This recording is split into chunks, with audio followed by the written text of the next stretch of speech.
Spenser,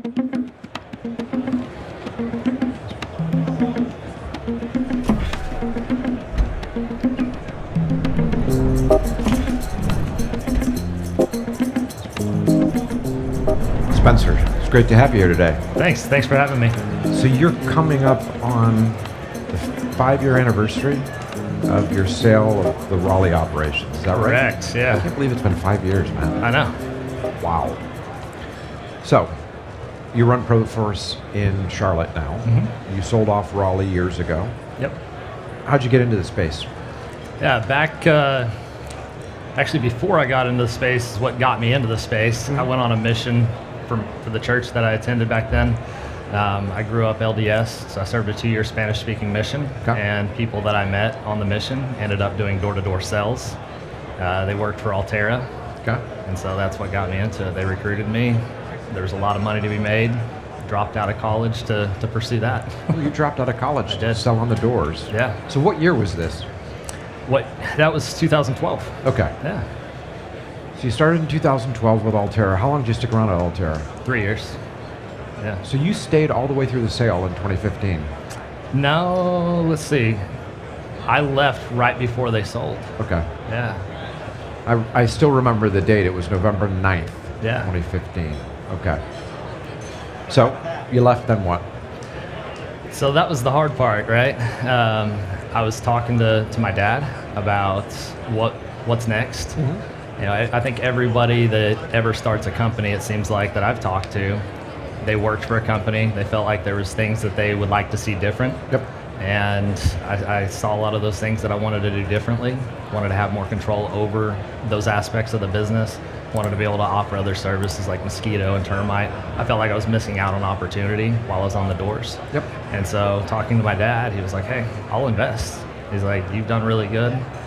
I'd like to invest in it." And so that's what got me to leave and started ProForce in Raleigh, North Carolina in 2015. And where were you living at the time? I was living in Utah, actually. Okay. Yeah. So how'd you choose Raleigh? Raleigh was partly because Altera had never been there, and you know, I respect Dave a lot. I didn't want to be a direct competitor to his, leaving his company. Yep. So, yeah. Okay. So you locate Raleigh. How'd you start this thing? So the first thing was I had to start finding sales reps, and being that And you were not a recruiter, or were you? I was, yeah. Okay, you were a recruiter. The problem was I didn't want to take anybody. Okay. Yeah, so I needed to start all over, brand new, and I had to learn everything about the industry. I needed to know how to be the branch manager, how to wear all the hats in the business, so that I could make sure we were doing it the way that it needed to be done. Did you know how to provide pest control services? No. Okay. I did not. So you're not a technician, you were a sales guy, you were doing recruiting. Yep. You do 3 years at Altera, you decide, okay, Raleigh looks like a great place. Yeah. Living in Utah. Mm-hmm. Okay. Yep. So how'd this go from there? So I ended up telling my wife, hey, I want to start a business. We're going to sell our cars. We're going to sell all of our hard furniture. We literally just kept our box spring and mattress. Okay. Made it as cheap as it could be to move to North Carolina. I started doing a ton of research, just diving in, sleepless nights, tons of them, trying to understand, okay, what are the best products? What are the best softwares? I honestly wish at that time I would have known that something like this, Pest World, existed so that I could learn all that. I didn't even know. Okay. No clue. I was just So your research methods were not that comprehensive, I guess. They were not, no. I did see that it was a thing shortly after, but it was a little too late. I'd already passed up that window to go the first year. Okay. So now it was just a ton of research, calling all the product manufacturers, talking to their sales guys, talking to some of their scientists. I was like, hey, that doesn't make sense. Tell me this. Why does this work? And did a deep dive real quick. So was this in the fall of 2015? When was this? When were you doing all this research? The research started in August 2015. Okay. Yeah. Or 2014, sorry. August 2014. And that's when I started making the decision to leave, start a company. So when did ProForce officially become operative? So we sold our first account in May of 2015. Okay. Yeah.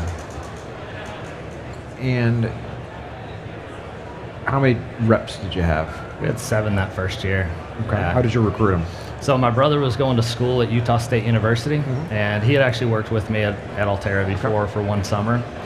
He had just come home from his mission that he served in Brazil, and did one summer right after he landed on the plane. We literally took a week and then drove down to Austin, Texas to go knock doors, and he did pretty well. So I said, hey, let's go do this.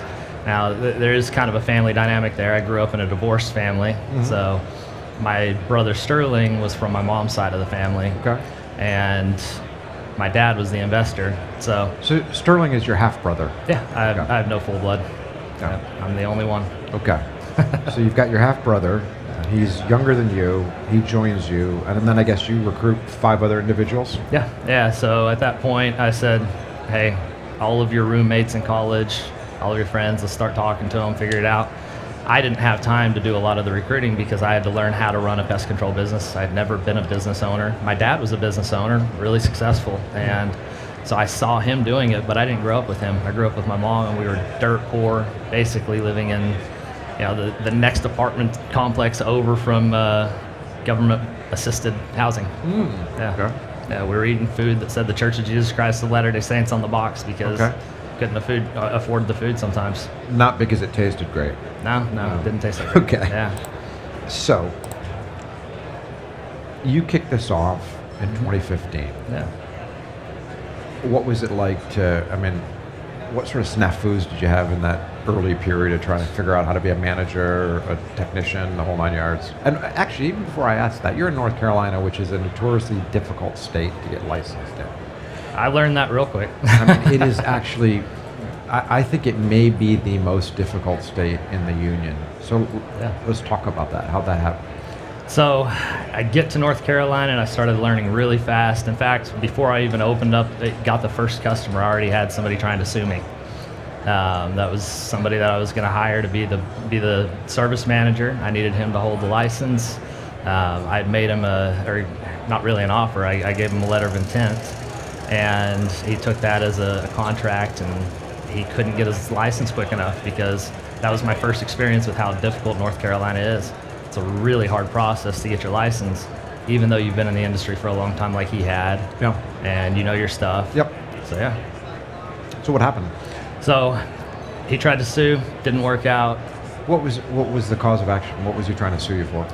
He wanted to get 2 years of pay based on what I said his salary would be. And it was really his wife that was pushing the lawsuit. And then my attorney said, hey, just because this doesn't say letter of intent at the top of the page doesn't mean it's a contract. If you think it's a contract, fine, we can go that route. In here it says that you have to have your license by a certain date. You didn't get it, so therefore we could sue you. And then they dropped it. Okay. Yeah. So what did you do when you lost the guy? Do what? What did you do when you lost him as a license? So at that point, started calling everybody that had a license on the Department of Ag's list, and ran into actually the guy that's my branch manager right now, my license holder right now is Charles Majors. Ran into him. We went up.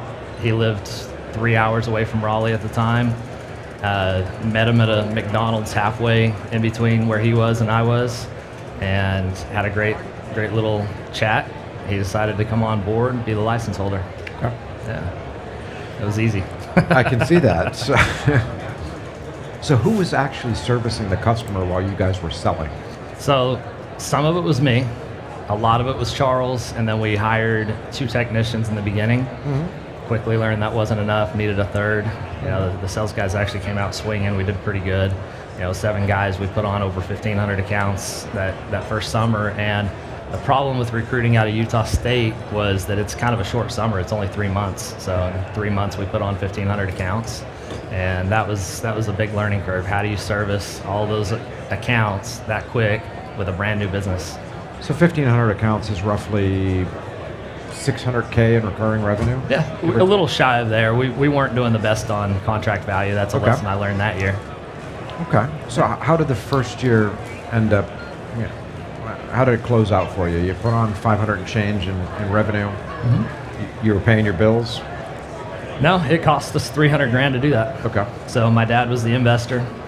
He basically, our agreement was somewhat of a mezzanine type loan. I hope I'm saying that right, but The idea was, hey, you'll have equity, and you'll lend the business money. You'll get your money back. Once you do, you'll have less equity. Okay. So he gave us 300 grand. That's what it cost us to do that first year. The next year we brought out 14 sales guys, and we more than doubled the amount of sales that we had the previous year. Cost us another $300,000. So now we're 600 in the hole. The following year did over 4,000 accounts with 21 sales guys, and another 300K. So we were 900 in the hole after the first 4 years, which is when you came into my life. And I'm excited that we're chatting today because I was talking about you yesterday when I had a discussion with Andrew Barrows, who now is president of GreenX, but at the time he was the M&A guy for EPS, which ultimately bought ProForce in Raleigh. And I'm trying to remember, that business, how many accounts did you have around the time of the sale? Do you remember? It was around 7,000. Okay. Yeah. So you had 7,000 accounts. We talked about you as an example of a pest control company that's doing door-to-door, but was doing it the right way, because you had very low attrition rates, obviously by door-to-door standards, but even low attrition rates by traditional standards. Yeah. You would not have been able to sell that business had you not had had the fundamentals been different. Oh, for sure. So I remember you doing some unique things. I remember you focusing on reviews. What are some of the things that, in your mind, distinguish between doing door-to-door right and doing door-to-door wrong? Yeah. So a lot of door-to-door companies where I feel like it starts going wrong is growing a little too fast, which some would say maybe I grew too fast. Okay. But I think you can only grow as fast as you're willing to put in the effort and the energy that it takes to maintain those accounts. If you're going to spend the money that you spend putting on an account, you just spend a lot of money to keep that account. It's more valuable than the next account you're going to get if you can just keep it. So that's where we really put a lot of focus, which was new for me because, again, I came from sales. Yeah. Yeah. So what are some of the things that you did to actually focus on account retention? Yeah. So some of the things that we did, we weren't changing things up on customers. They got exactly what we sold them. I trained my guys extremely well on how to sell the accounts, make sure that they weren't misleading customers. That's going to cause a lot of attrition. And companies that recruit really big teams really fast and don't have a good management structure for those sales guys, it's really hard to keep track of what they're saying on the doors. Yeah. And so that's one thing I put a lot of my time and energy into. I mean, I didn't ever go to sleep until midnight. It's caused a lot of sleep problems for me later on in life. But I was talking to the guys trying to figure out what they're doing, how they're doing it. I'd call customers. My branch manager was calling customers, just doing a lot of customer check-ins. And we also incorporated photo documentation into our services. So every service that we do, our customer gets pictures of every piece of the service that they were told they were going to get when they bought it. I see. When you talk about what people do and don't say on the doors, can you elaborate on that a little bit? Oh, sure. Yeah. What do you mean by that? A lot of sales guys feel like they need to go overboard on the sell and promise things that a technician just can't keep up with, especially if the company is going to say, all right, we need this technician to do 20 stops today. They don't have time to do 20 stops and sweep all of the eaves up to 30 feet high. They don't have time to spray the foundation as big of a barrier as they need to, and then go granulate the yard, and then talk to the customer, have the face-to-face interaction that they need to have. And that's where you really start messing up, is when you don't take the time to deliver the service that was promised. And if your sales guys are already selling extra things above and beyond that, they're saying, oh yeah, and then we're going to go into the crawl space every time. Now, we never go into the crawl space. That's not something we're going to push. Yeah. Unless a customer has to have it, but they don't expect it. So you were very, I mean, look, you came from one of the fastest growing pest control companies in the country on the sales side. Yeah. How did you learn? I would imagine at Altera, you obviously understood service because you were selling it. But how did you learn to do those things? Altera actually did a really good job with their training as well. I think at least for the people who desired to know what they needed to know, and I was one of those guys. I was very hungry to understand why things work, how they work. Yeah. And even then, though, I realized that's not deep enough. That, you know, after leaving again, when I started my company, I learned a lot that I didn't realize I needed to know about a pest control company. And my team leader, so my first team leader, his name was Eric, and he had been doing sales for a while, sold a lot of accounts. But his whole focus was on how to be motivated, how to just keep going. When you get told no, move on to the next door and just keep grinding. And it wasn't enough education for me to be able to relay to the customers exactly what to expect. I remember my first sell ever, I sold it kind of backwards. I did the initial price at $99 and then the quarterly price at $33, and I called Eric and I was like, hey man, I got my first account. He's like, oh, what was the contract value? I was like, well, I had a discount. He's like, what was the initial price? I was like, $99. He's like, that's not discounted, that's full price. I was like, I discounted the quarterly. To what? And I told him, he said, we're not even going to do the service. Yeah. I went back to the guy. As soon as I knocked on the door, he opened up and said, you flipped the prices, didn't you? Yeah. So he ended up, he stuck with us. Yeah. So, yeah. This was at ProForce? Or That was at Altera.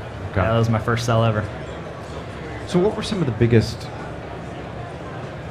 I guess, learning experiences you had there in that first year setting this up? You know, I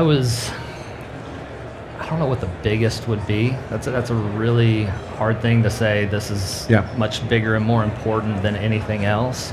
Because it was such a juggling act for me. I definitely didn't do it right. You know, I feel like I did it better than a lot do, but part of that was just luck and just determination and grit.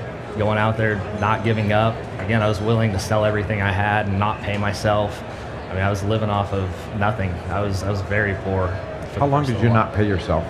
So I was paying myself commissions only, and the lowest commissions in the company for the first 2 to 3 years. And then after that, I started paying myself once some siblings started coming into the company, and my dad started talking about wanting to give them equity. At that point, that's when I was like, well, if they're going to be answering phones and getting paid more than I could hire somebody else to answer phones for, I'm going to start paying myself for the sales. What year did you start Charlotte?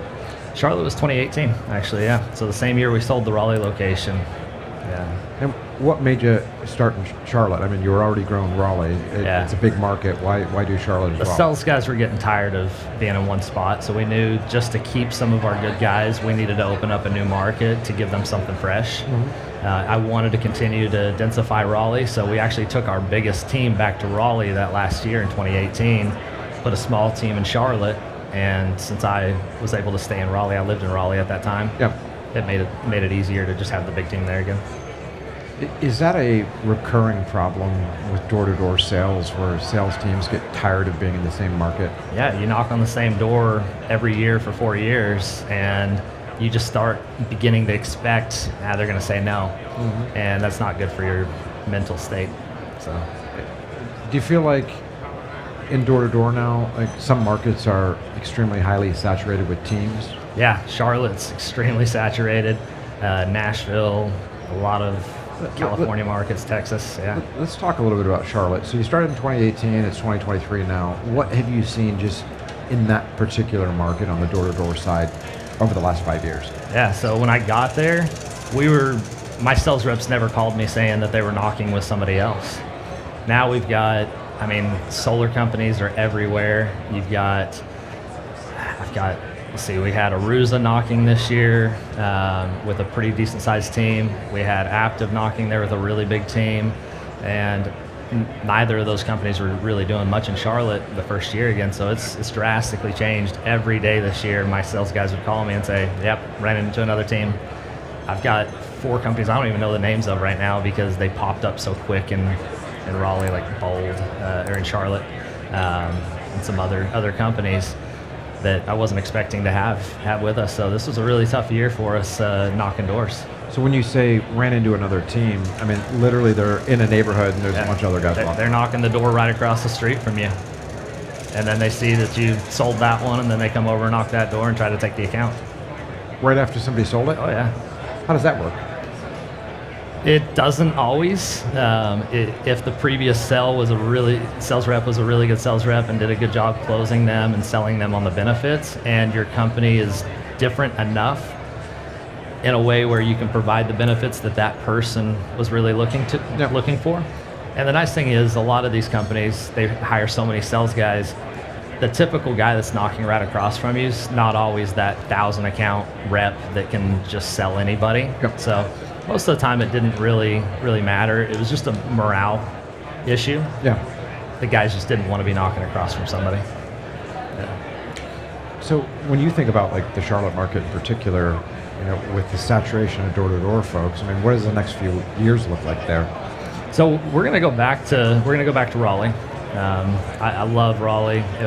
I kind of want to move back, honestly, but Really? yeah, it's a great city to raise kids. So, but we'll go back to Raleigh. Eventually, I want to work my way throughout the Southeast. I'll take it at the right pace. Mm-hmm. We've actually moved on and started doing other services outside of pest control, so we're kind of focused on some of those things that have really good cross-marketing potential.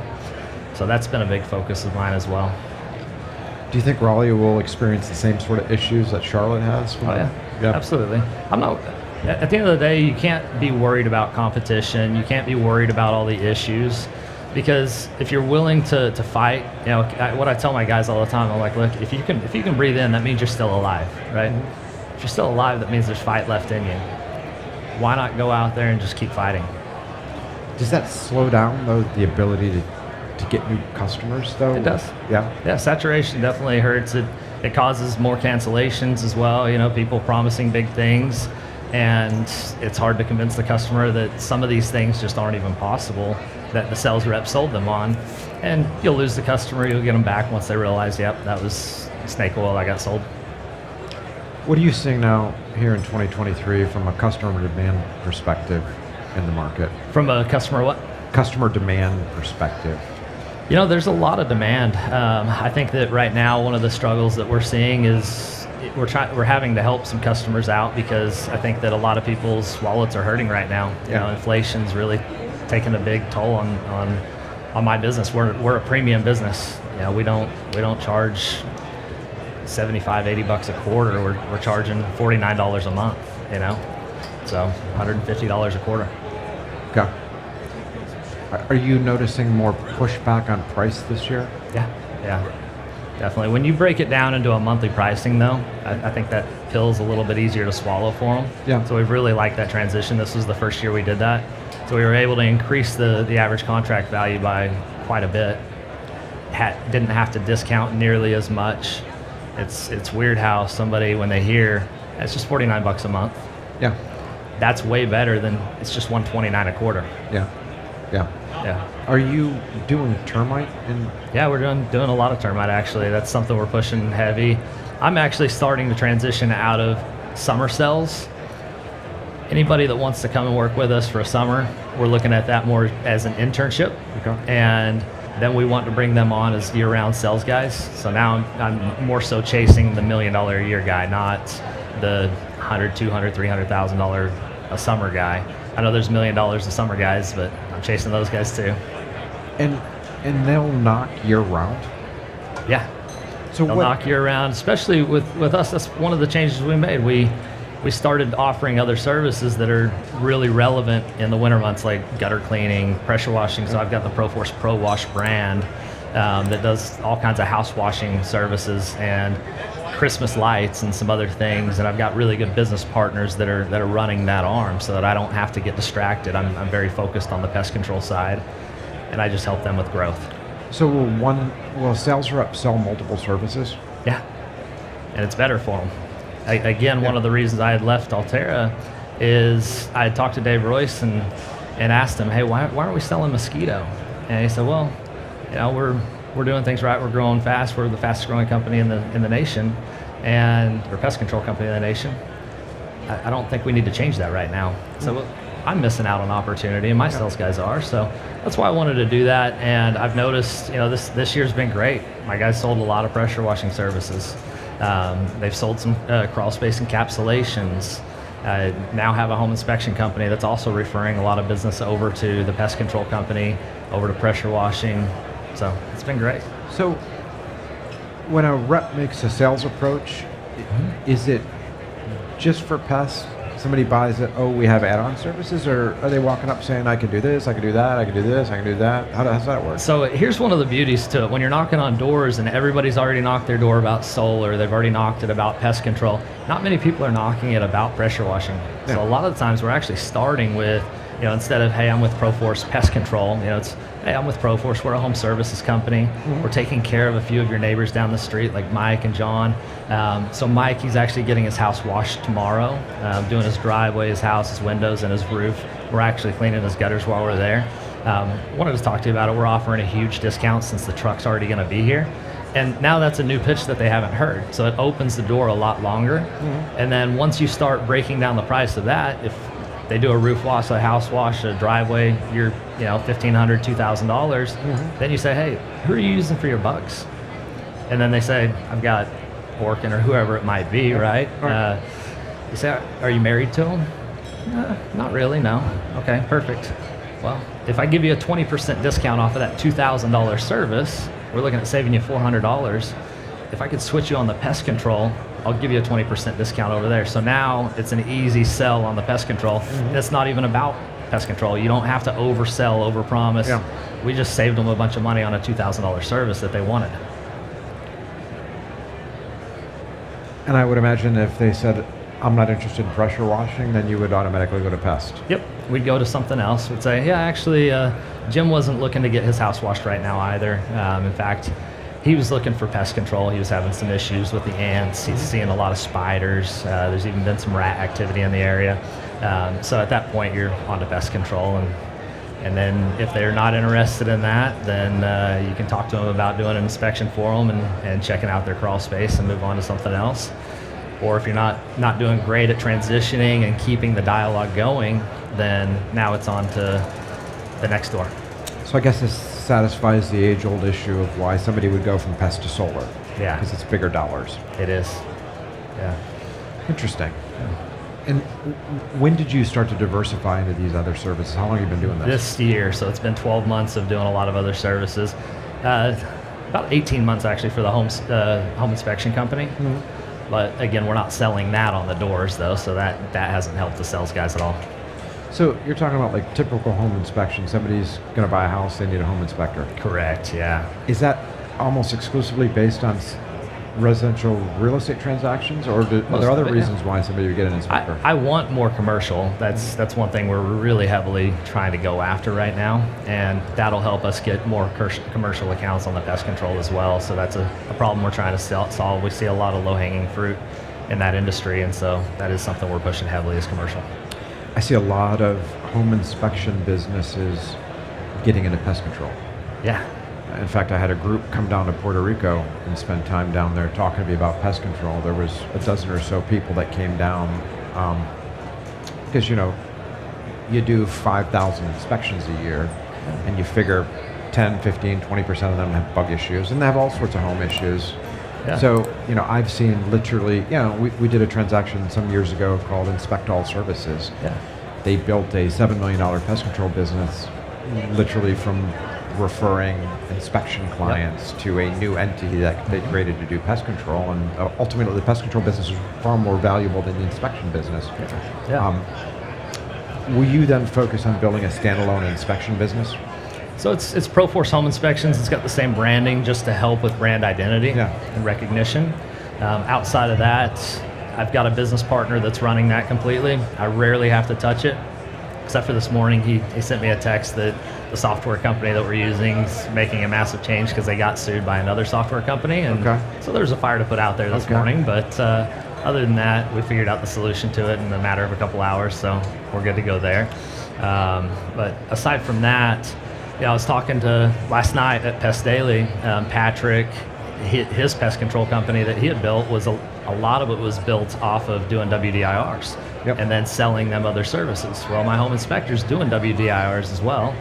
And so he gave me some great pointers as well on how to cross market after the WDIR is done, as well as talking to Seth at Pest Daily. he gave me some really good pointers because he consults with some companies that are really Yeah, big. he does a lot of stuff with inspection too. Yeah, that's yeah. right. So that was a great. I appreciate you making the introductions, and that was awesome. My pleasure. Yeah. So, how many you were saying you're gonna quit doing summer sales. Yeah. You're going to begin to hire, I guess, a smaller number of reps that will work full time, and they'll be 100% commission, and they're going to be able to sell a broad spectrum of services, pest control, and everything else you're doing. I mean, how many reps will you then hire for Charlotte? So I'd like to Charlotte and Raleigh divided up 10 and 10. That's my goal this year. And can these guys sell things in November, in December, in January? Yeah. Are people doing pressure washing there in those months? Not necessarily pressure washing, but gutter cleaning, and again, Christmas lights, permanent lighting, gutter guards. So there's a lot of work to be sold in that time, as well as crawl space encapsulation. So at that point, the idea is sell what sells well during its time frame, like pest control during the summer, for example, mosquito control. Go back, sell them termite in the winter, sell them gutter guards and gutter cleaning. You're not going to be pressure washing during the winter generally. Right. But outside of that, there's plenty of services that we offer that are able to be sold. And then on top of that, we're still getting leads. And so we'll start pushing those leads over to these year-round sales guys. It's more of a kind of a traditional method of sales is let's give these guys leads, have them have their own creative leads as well, pay them well for the creative ones. That's what we want to do. So you'll give them leads, calls that come into the company? Yeah. I see. Anything that needs an inspection, especially, they're going to get it. They'll go out and do it. So we're starting to talk to people who have been in the industry doing year-round sales and other pest control companies and trying to onboard them currently, and it's been going really well. I would imagine that's probably a better way than having to train a bunch of rookies every summer. Yeah. So we're trying to focus on getting at least 3 or 4 experienced vets per 5 or 6 non-experienced reps, right? And so then we're going after a lot of people who were playing baseball or football or basketball and in college and have already graduated. So those are the people we're targeting now to recruit that are inexperienced, bringing them in, having those experienced people train them how to sell the $1 million in accounts that they sold last year. Yep. When you look across door to door in the pest control industry, I've watched commission rates just go up year over year over year. Yeah. How much do these reps make nowadays? I know you've got awesome reps, you've got crummy ones, you've got the average. I mean, but what's the broad spectrum look like out there in the industry? I would imagine you pay close attention to that. I do, yeah. I've seen, in fact, I talked to somebody just 2 days ago that told me that they have reps making 140% commission on the first year. And that's a lot, it's too much. Yeah, it defies economic sense. It does, yeah. But in terms of dollar amount, when you think about, your summer sales rep, I'm not talking about just ProForce, I'm just talking about in general. What's the range that these guys are making? Depends on the company, again, like you said, but a good company that they can work for that's going to train them well, give them really good support, get the accounts that they sell serviced, retain those accounts. They're making a good $6,000 a month on average as a first year rep. Okay. Yeah. Doing it for 3 months, they make 18 grand in the summer, and then they're off. Yeah. And then what about like real star performers? Oh, a lot more than that. I know guys that are making over 100 grand in a month. For 3 months or for 12 months? No, just short term. They're really grinding it out. They are getting paid on the high side of things. They're the loss leaders in their companies. But yeah, there's guys that can sell 1,500 plus accounts in 4 months. What's a really good sale? Maybe not best in class, but a really good one. How many pest control sales can a rep make in a day? In a day, so our typical first year rep was 2.38 accounts per person per day as a first year rep. Last time I measured that was back in 2018 actually. So that's what they were doing back then. We've got guys that are doing better than that now. We don't have a big team like we had then. In fact, kind of a lot of that history as to selling the company. I had a lot of struggles with that. I always told myself that I never wanted to sell the business, which was a mistake because I predicated my happiness on certain things instead of just being happy and letting the best thing happen, right? And the best thing that could have happened at that time was to sell the Raleigh location, keep the Charlotte, and buy my dad out. Yeah. So let's call it 2.5, 3 accounts a day. That's what a good first year would do. Yeah. And what's their average day look like in terms of, are they out there for 5 hours a day, 10 hours a day? What does it look like? Yeah, so most companies are doing a training meeting every morning. That's generally going to last about an hour. And I tend to put mine at 9 o'clock in the morning. So we're out by 10. And they're on the doors, depending on the drive time from where we did the training, it could be up to an hour of a drive time. So they're either on the doors at 10:15 because it was just right down the road from the training, or 11:15 sometimes. And then they're going to spend that time all the way up till about 3 o'clock on the doors, take a lunch, get back on the doors as quick as they can because they're making commissions. They want to spend as much time on the doors as possible. And then they're going to knock all the way until dark, new doors. They're going to look at all the callbacks after dark. Anybody that said, I'm not the decision maker, but my husband might be interested, feel free to come back. Awesome. Well, I've got a pretty busy day. It might be after dark. Is that okay with you? Yeah, that's all right. So that's a callback. Okay. Yep. So they go back, the wife came home, the husband came home, whatever, and now they try to close the sale. Yeah. Yep. In your experience, are callbacks easier or more difficult sales? It's funny because there's a lot of jokes in the industry of door-to-door sales. You've got the callback guy. He's like, oh man, I haven't made any sales yet, but I've got these 5 callbacks, and I'm pretty sure, statistically, 2 to 3, callbacks are definitely not the easiest, and the main reason why is if you don't set it up right, you're going to have a wife pitching this whole thing to the husband, and he's already going to have his mind made up. He's done. Yeah. Yep. So if how do you set that up the right way? I feel like asking the right questions in the intro of your sales pitch. Hey, are you the queen of the castle? Are you the king of the castle? Yeah. Things like that. Trying to figure out, are you potentially a decision maker? And then continuing to ask questions as you start advancing before you get too deep into what you're going to be doing for them. To ask, hey, are you the one that would typically make the decision on who does your bugs? Yeah. That's how you avoid over pitching the wrong person. And you're saying, like, if it's pretty clear that that's not the decision maker, you kind of shut down the pitch. Exactly. I just say, hey, I'd love to talk to your husband since you're not the one that makes that decision for this service. When's he going to be back around? In your experience, when it comes to buying pest control service from the home, who's the decision maker? Most of the time it is the wife. Okay. Yeah. There's certain cultures that it almost never is, but aside from that, it's mostly the wife. And would the wife kick it off to the husband only because in that case he is the decision maker, or is it the wife trying to say no without saying no? That happens a lot too, and that's why, again, even if you set up a callback perfectly, it's still not necessarily a higher closing percentage than the next person you were going to knock. And that's why I tell the guys, don't focus on callbacks until after dark. Maximize your day, stretch it out as much as you can, take advantage of that daylight. You're going to have, I've got very few bad reviews for knocking on doors, which is what keeps most people out of knocking on doors.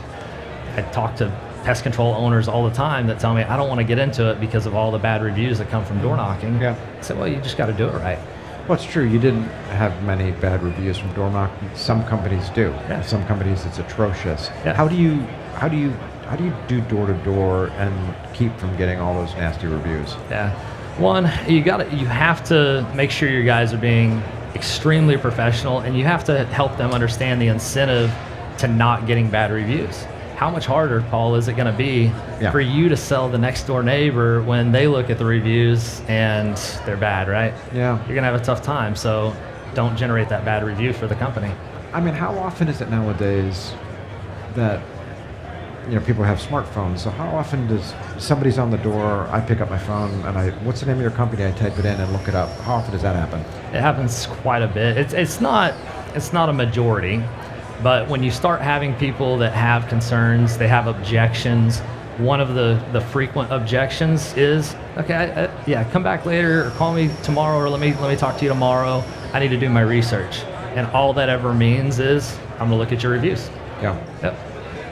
Unless they already have a company, then they might want to really call them to make sure that they're not doing the things you said you'd do for them. You talked earlier about switching over accounts. Mm-hmm. And there's a lot of, like you said, the traditional pest control companies get irate about this because, we've all heard the stories about reps going on the doors saying, hey, that company's selling or that company's sold or that company gives horrible service what's the right way and the wrong way to switch over an account in your mind? I will say the wrong way is talking poorly about the other company, for sure. You start bashing another company, you can switch people over doing that, absolutely, because let's face it, a lot of people do have issues with their pest control company, and most of those don't even bring those issues up with their pest control company. They just never talk about it. Yeah. There's a lack of communication there. They're not reviewing that company poorly. So the company doesn't even know that this customer's not completely satisfied. And that's where a lot of traditional and door-to-door companies are messing up, is they don't have that follow-up. And that's one of the things that I have my sales guys do. I have them knock on current customers' doors. Yep. Again, we offer other services, so there's also some incentive for them to go sell something else to that person. But I want them to start that with, hey, I really appreciate your business. Just wanted to come by, do a quality control check. That's the pitch to a current customer, right? It's a quality control checkup. And it's like, okay, you sound like you're really happy now. I can sell you something else. Or you're not happy. Let me make you happy real quick. Let's fix these issues. Yep. Let's talk to Spenser. Let's talk to the branch manager. How can we address this for you? We fix it, and now you're the hero. In fact, Dave Royce was the one that kind of taught me that a long time ago. Was I had a customer that got mad about something that the initial service tech did, and I called him. I'm like, hey man, I think I'm gonna lose this account. He's like, actually, statistically, the best customers aren't the customers who have never had a problem with your company. Yep. It's the customers who've had a problem and you've fixed it the right way. Yeah. And so we've focused on that a lot. Like I tell everybody in my company, my branch manager, I kind of take this from Elon Musk, that everything that we do in this business is wrong. And what that means is I look at everything we're doing today and I say, okay, that's wrong. There's something about it that can be better. So tomorrow, how do I be better than I was yesterday? Mm-hmm. Do you do that at all? Is that something that comes up for you? We attempt, and we're not that great at this, but almost using, Kaizen, right? That incremental improvement over time.